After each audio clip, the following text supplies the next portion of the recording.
almost exactly 12 hours, about 3.5 down, 4 hours on the bottom. I think the longest anyone's ever been on the bottom of the Challenger Deep, and then about 4 hours up. Despite all the satellites and maps, Earth still holds secrets. Hidden corners of the world remain untouched, mysterious, and seemingly forgotten. These are places so remote and impenetrable that they feel like nature's own locked vaults. Get ready to uncover Earth's most isolated and inaccessible locations. Sun Doong Cave.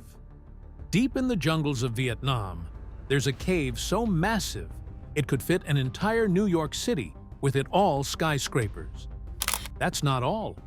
A Boeing 747 could fly through its largest tunnel without touching the sides. This is Sun Doong Cave, the biggest cave passage on Earth, and it's unlike anything you've ever imagined. Millions of years ago, powerful rivers carved this giant cave under the limestone mountains. These mountains are some of the oldest in Asia, formed over 400 million years ago. For centuries, it stayed untouched, its secrets hidden in darkness.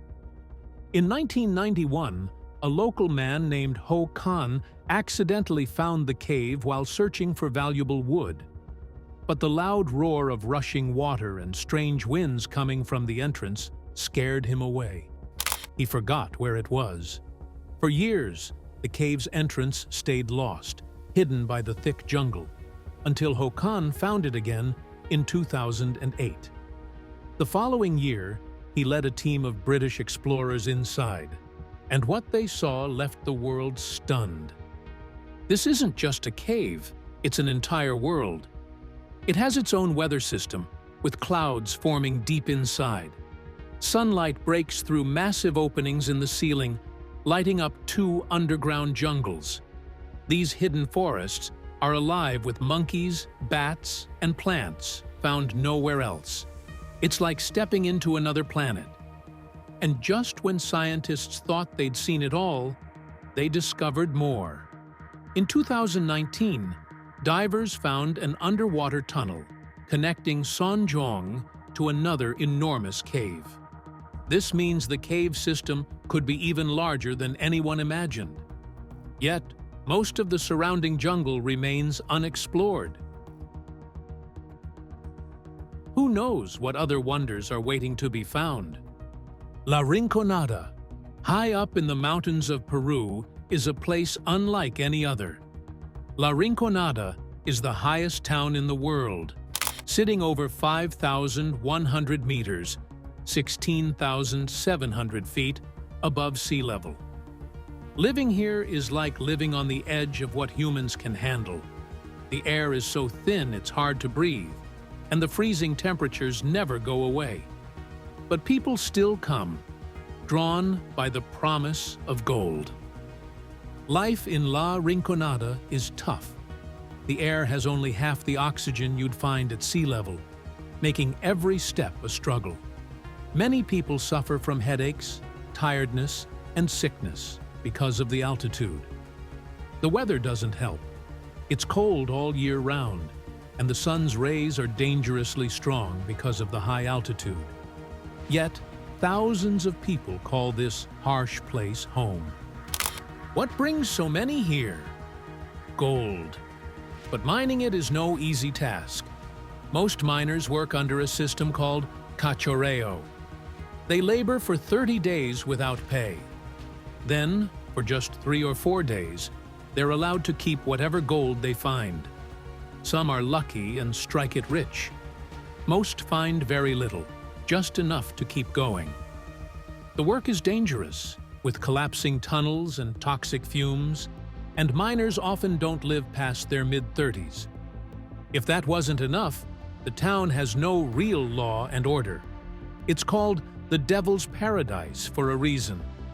There aren't enough police to control the violence, theft, or fights over mining claims. Alcohol abuse is common, adding to the chaos. Life here isn't just hard, it's dangerous in every way. Yet, despite all this, people keep coming. From fewer than 1,000 residents in the 1990s, the population has grown to over 50,000 today. Families try to make a life here, blending old traditions with the demands of mining. Markets are busy, and the town has a rhythm of its own. It's a place of struggle, but also of hope. Ilha Queimada Grande, off the coast of São Paulo, Brazil, lies an island so deadly it's completely off-limits to humans. Ilha Queimada Grande, or Snake Island, is home to thousands of golden lancehead vipers, some of the most venomous snakes in the world. Here, danger isn't just an idea, it's everywhere. With snakes packed so densely, you're never more than a few feet from one. And these aren't ordinary snakes. A single bite can kill a human in under an hour. The golden lancehead is unique to this island, evolving in isolation for 11,000 years.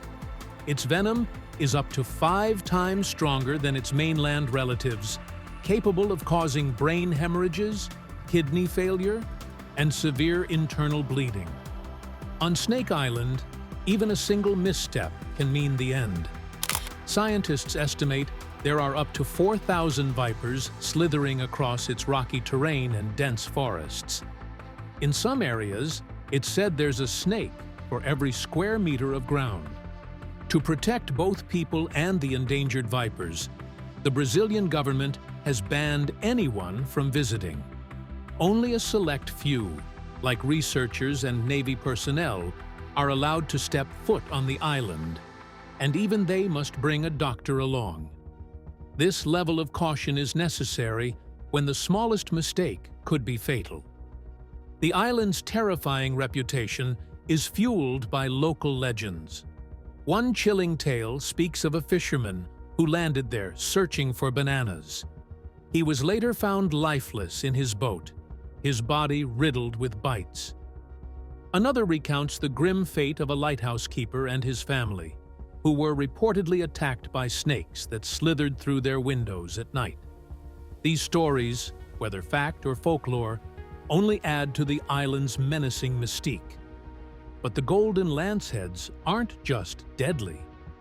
They're valuable. Black market smugglers, or biopirates, risk their lives to capture them. A single snake can sell for tens of thousands of dollars due to the unique venom used in medical research. However, this illegal trade, along with habitat loss, has caused the species' population to drop by nearly half in the last 15 years.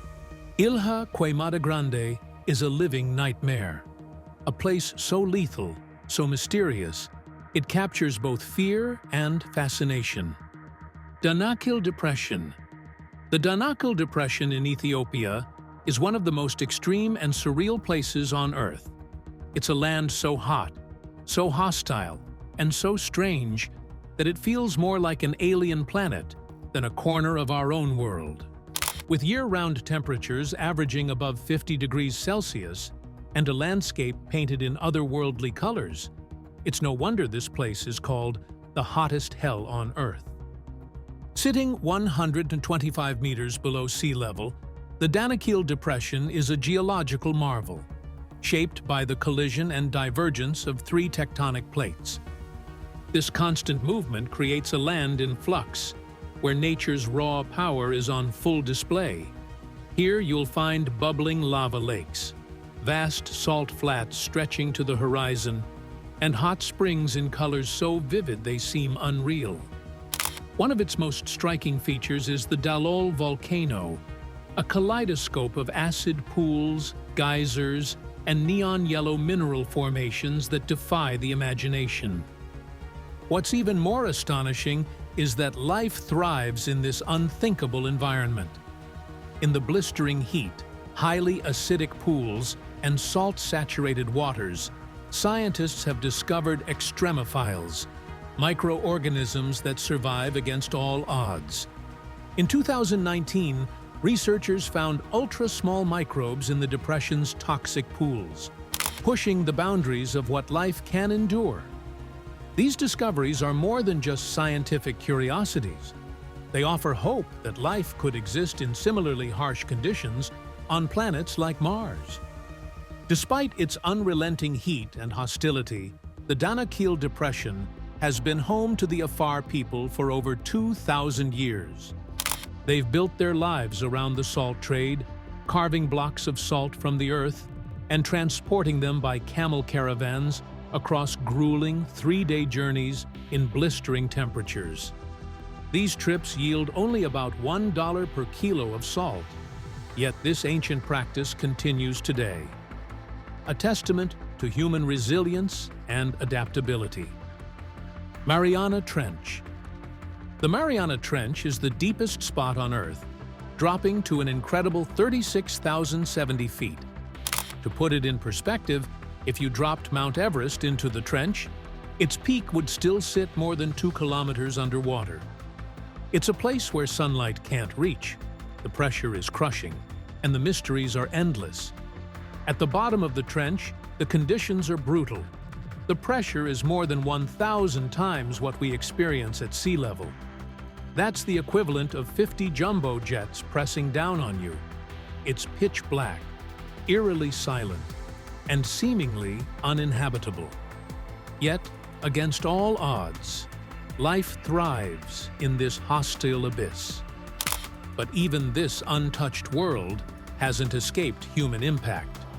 In 2019, during a historic dive, explorer Victor Vescovo found something shocking at the very bottom: a plastic bag and candy wrappers.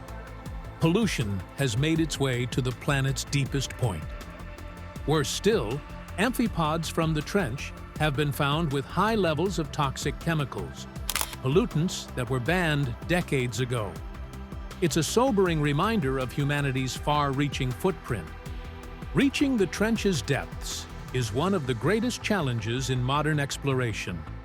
Only a handful of vehicles have ever been capable of withstanding the immense pressure, and none are currently in operation. James Cameron's famous solo dive in 2012 to the Challenger Deep took over 2.5 hours just to reach the bottom. Each expedition is a feat of engineering, determination, and courage. North Sentinel Island. There's a tiny island in the Bay of Bengal that feels like it belongs to another time. North Sentinel Island is home to the Sentinelese, one of the last uncontacted tribes on Earth. For over 60,000 years, they've lived alone, untouched by modern civilization. They hunt, fish, and gather food from their dense forests and shallow reefs, surviving in complete isolation. And they've made one thing very clear: they don't want outsiders. The Sentinelese fiercely protect their home. In 1867, they attacked shipwreck survivors who landed on their shores. In 2006, 2 fishermen were killed after their boat drifted too close. And in 2018, an American missionary, John Allen Chow, was shot with arrows when he tried to visit the island. They've even shot arrows at helicopters flying overhead, warning everyone to stay away. The island itself is just 60 square kilometers, surrounded by coral reefs that make it hard to approach. But even if you manage to get close, the Sentinelese will defend their land. Their bows and arrows might look simple, but they've kept intruders out for centuries. The Indian government has strict rules to protect them. No one is allowed within 5 nautical miles of the island. Coast Guard patrols make sure no one breaks this law. This isn't just to respect the Sentinelese, it's to keep them safe. A single cold or flu could wipe out their entire population because they have no immunity to diseases from the outside world. No one knows exactly how many Sentinelese there are. Estimates range from 15 to 500, but the truth is a mystery. A 2011 survey guessed about 50 people lived there, but there's no way to be sure. Their language is unlike any other, and no one knows what they call themselves or what they believe. Their culture remains a complete mystery. adding to the island's sense of wonder. Pitcairn Islands. Far out in the South Pacific, there's a group of islands so remote it feels like the edge of the world. The Pitcairn Islands are home to just 47 people, but their story is unlike any other. It begins with a famous mutiny, a ship set on fire, and a group of people trying to build a new life in isolation. In 1790, 9 British sailors from the HMS Bounty rebelled against their captain. They fled with 6 Tahitian men, 12 Tahitian women, and a baby girl to Pitcairn Island. To hide forever, they burned their ship and cut ties with the outside world. Life on the island wasn't easy, and over time, tensions grew. The small group struggled to survive in their lonely paradise. Even today, Pitcairn is one of the hardest places in the world to reach. There's no airport, and you can only get there by boat. Ships must anchor far from shore, and supplies are brought in on small longboats. Until 2002, the island didn't even have internet. It's a place where time seems to stand still, and the outside world feels far away. But life on Pitcairn isn't as peaceful as it seems. In 2004, the island's dark secrets were revealed. 7 men, nearly a third of the adult male population, were charged with dozens of child abuse crimes. Even more shocking, many islanders defended the practice, saying it was normal life. One victim said, "That's just how it was when I was growing up."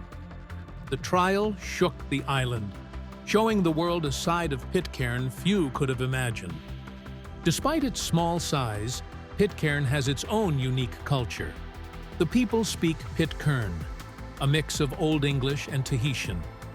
Their traditions combine Polynesian and British influences, from the way they cook to the crafts they make. Over the years, this culture has become their link to the past, even as they face an uncertain future. The islands are also important for nature. In 2015, the waters around Pitcairn became one of the world's largest marine reserves, protecting a huge area of ocean.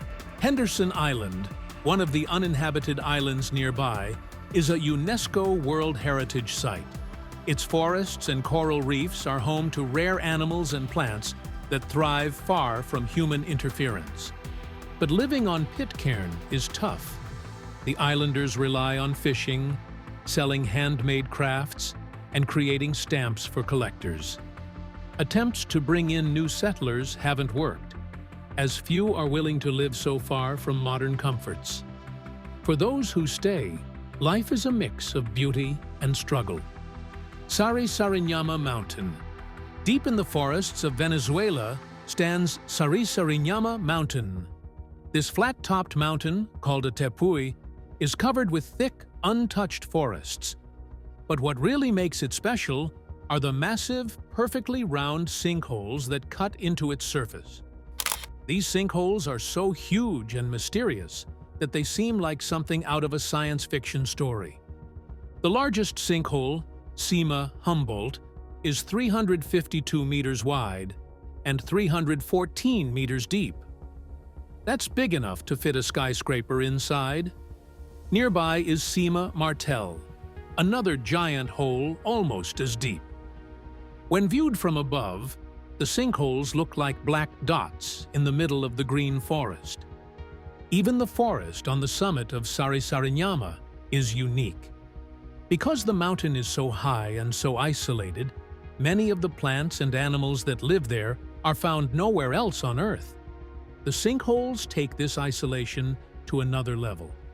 At the very bottom, where sunlight barely reaches, life has evolved in total separation from the outside world. Scientists believe there may still be undiscovered species hiding in these secret forests. Sarisarinama isn't just fascinating. It's also surrounded by mystery. The name comes from a Yaquana legend about an evil spirit that lives in the caves.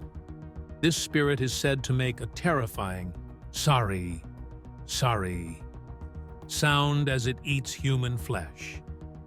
While it's only a story, it adds to the eerie feeling of the mountain and might have scared people away in the past. The outside world didn't even know about Sarisarinama until 1961, when a pilot flying overhead spotted the giant sinkholes. But exploring it has always been a challenge. In 1974, a team climbed the mountain and descended into Sima Humboldt, only to get trapped at the bottom. They had to cut down trees to clear a landing spot for a rescue helicopter. Later expeditions faced similar dangers, and some ended in tragedy. Even scientists are puzzled by how Sarisarinama and its sinkholes were formed. The mountain's rock is over 1 billion years old, some of the oldest on Earth. The sinkholes are believed to have formed slowly over millions of years as underground rivers carved through the stone. But how such perfect circles formed in the tough quartzite rock is still a mystery. Motuo County. Imagine a place in Tibet where tropical rainforests grow, bananas ripen on trees, and rivers flow through lush valleys. This isn't a dream. It's Motuo County, a hidden paradise that feels nothing like the Tibet you know. Instead of icy mountains and cold winds, Motuo is warm, green, and full of life, breaking every stereotype about the roof of the world. Motuo is Tibet's lowest point, sitting at just 600 meters above sea level in some places. This tropical corner is home to the only rainforest in Tibet and the northernmost rainforest on Earth. Here, the weather is mild, rain falls often, and plants like sugarcane and lemons thrive. The forests are alive with rare animals and plants, many found nowhere else in the world.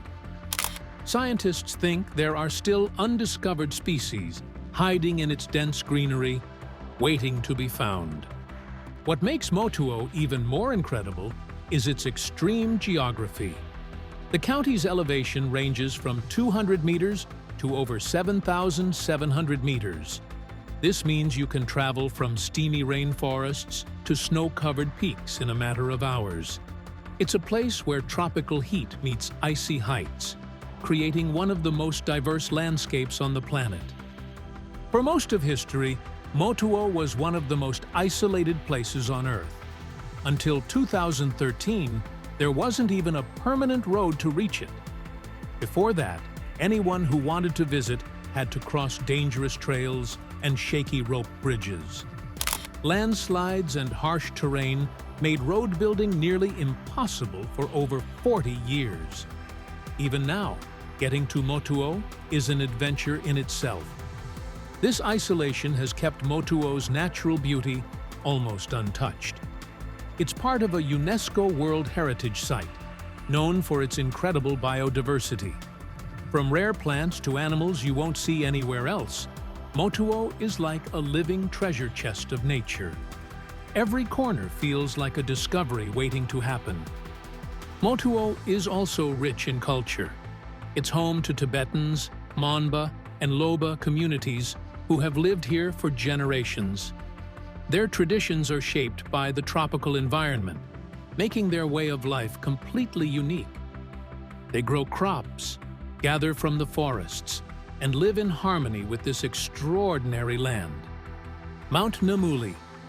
Imagine a mountain where tiny, brightly colored chameleons hide in the trees. Rare animals roam the forests, and scientists discover creatures no one has ever seen before. This is Mount Namuli, a towering peak in Mozambique that feels like a secret world. Rising 2,419 meters into the sky, Namuli is more than a mountain. It's a treasure trove of life and a lifeline for thousands of people. Namuli is one of Mozambique's Sky Islands, an isolated peak surrounded by lowlands. Its forests are like nature's hidden laboratory, full of species found nowhere else. Tiny creatures like the critically endangered Mount Namuli pygmy chameleon call this place home.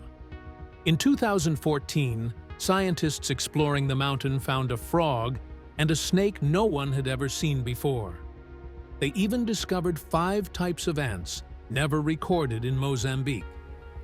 Every trip to Namuli reveals more, showing just how special this mountain is. But this paradise is in danger. In just 20 years, almost 40% of Namuli's high-altitude forests have been destroyed, mostly for potato farming. If this continues, the forests could disappear completely in less than 10 years.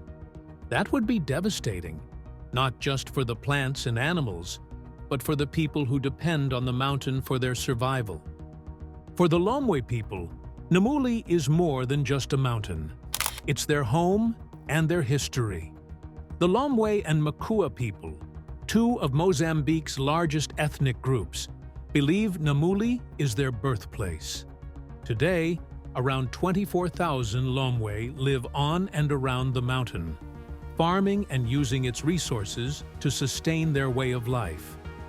They see the mountain as sacred, a source of life and stories passed down for generations. Namuli also plays a vital role in the region's water supply. The mountain collects rain and feeds rivers like the Lukungo and Malema, which bring water to farms and tea plantations in the lowlands. Without the forests on Namuli, this delicate balance could collapse, leaving the surrounding communities struggling to grow food and access water. Efforts are underway to protect Mount Namuli, but it's not easy. The mountain's remote location made it nearly unreachable until recent years. Conservationists are trying to create a large protected area to save its forests and wildlife, while also helping the Lomwe people find sustainable ways to farm. For example, growing coffee could replace potato farming, providing income without destroying the forest.